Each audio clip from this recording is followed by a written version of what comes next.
All right, today we're going to do something a little different. We're going inside the business of content creation to break down how a really successful media company actually pitches itself to brands. We got our hands on the actual sponsorship proposal for the Prospect podcast, and we're going to tear it apart piece by piece to really show you the strategy that makes it work so well. Let's dive in. So right out of the gate, they hit you with this huge number, 15 million. But what is it? I mean, your first thought is probably listeners or maybe downloads, right? Nope. It's their combined monthly digital reach across every single platform they're on. This is the hook. It's a massive statement of scale designed to make any potential sponsor sit up and pay attention. It just screams, we have an audience, and you're not going to believe how big it is. But then, right after they wow you with that giant number, they do something really smart. They pivot. And this is where they reveal their entire strategy. They're basically saying, yeah, we're big, but what's way more important is that we are specific. This one sentence is the whole foundation of their pitch. They're not trying to be the next ESPN. They're owning a very specific and very valuable corner of the sports universe. And that really gets to the heart of what we're looking at here today.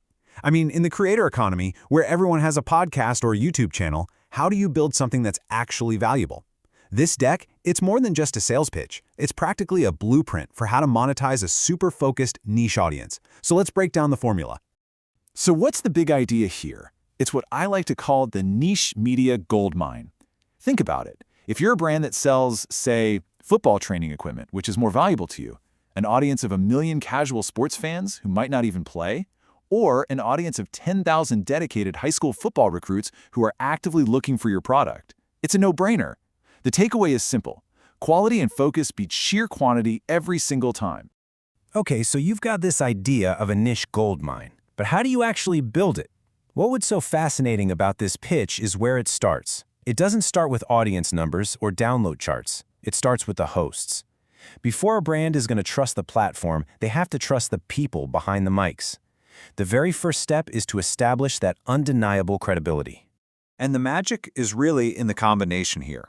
You've got Coach Schuman, a nationally known evaluator with a huge digital footprint. And then you have Coach Depascale, the guy on the ground, the hands-on coach with this incredibly deep network. See, they aren't just two random guys talking football. They represent two essential and complementary pillars of authority in the recruiting world. So what you end up with is this rock-solid foundation that a sponsor can really build on. It's not just a podcast, it's a platform run by trusted, authoritative figures. The big lesson here for any creator is this: your authority has to come first, because without that trust, none of the other numbers really matter. All right, so they've established that they're the experts. Now the pitch shifts gears. It moves from the who to the what, the incredible asset they've built, their audience. And this next part isn't just about who is listening, it's about why they're listening, which is so much more important. And just look at how specific they get. They aren't targeting dudes between 18 and 35, no way. They're reaching the athletes themselves, the parents who are writing the checks, and the coaches who are the key influencers. They even pinpoint the major football states where they have a huge presence. For a brand that operates in this world, this is an absolute dream come true. And this is where we get to this really important marketing idea, high intent. See, this audience isn't just kicking back and listening for fun. They are actively trying to solve problems. They have questions like, how do I get recruited? What's the best gear to buy? How are we going to pay for college? They are hungry for answers. You can almost see this chart as a menu for sponsors. You're a supplement company? Boom, there's your in, recovery and nutrition. You're a financial planner? Right there, financial planning. The pitch is literally handing potential partners a roadmap, showing them exactly where their brand fits in. The lesson? A smaller, high-intent audience is always more valuable than a huge, passive one. Okay, so now for the fun part, the actual offer. They've built the trust, they've defined this super valuable audience, so how do they package it all up and sell it? This part right here is a masterclass in sales psychology. And right away, you can see how clever this is. They have these different tiers. There's a huge all-in title sponsor package for the big fish, but they also have smaller, more accessible entry points, like a featured sponsor.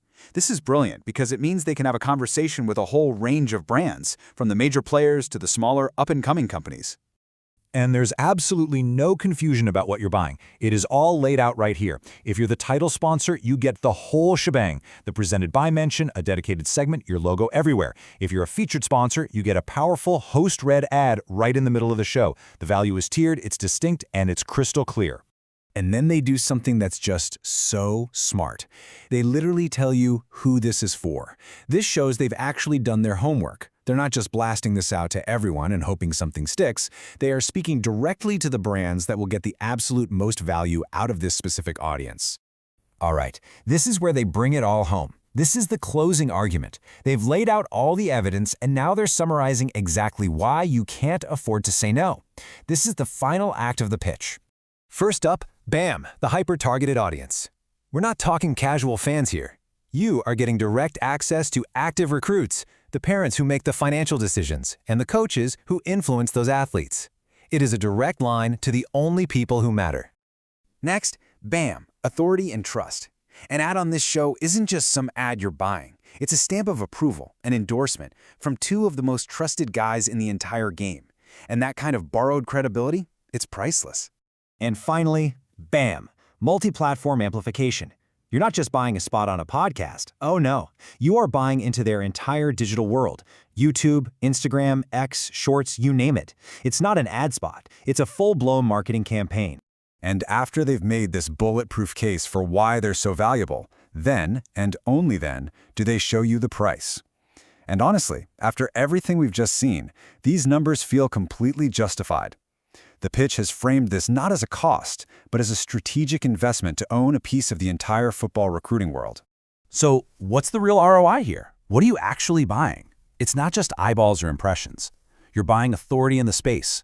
You're buying trust. You're buying loyalty from the next generation of athletes. The value isn't just in views. It's in becoming a legitimate, trusted part of this very specific, very valuable ecosystem. And they end with this. This is a masterstroke.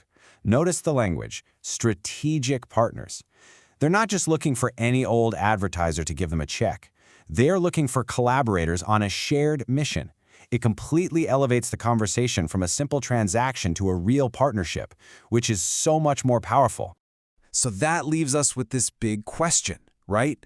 In a world where we are all so good at ignoring generic ads, is this the future? A model that's hyper-focused, built on real, authentic trust, and framed as a genuine partnership? This pitch deck might be for a football podcast, but man, the lessons here apply to just about anyone trying to build something meaningful online.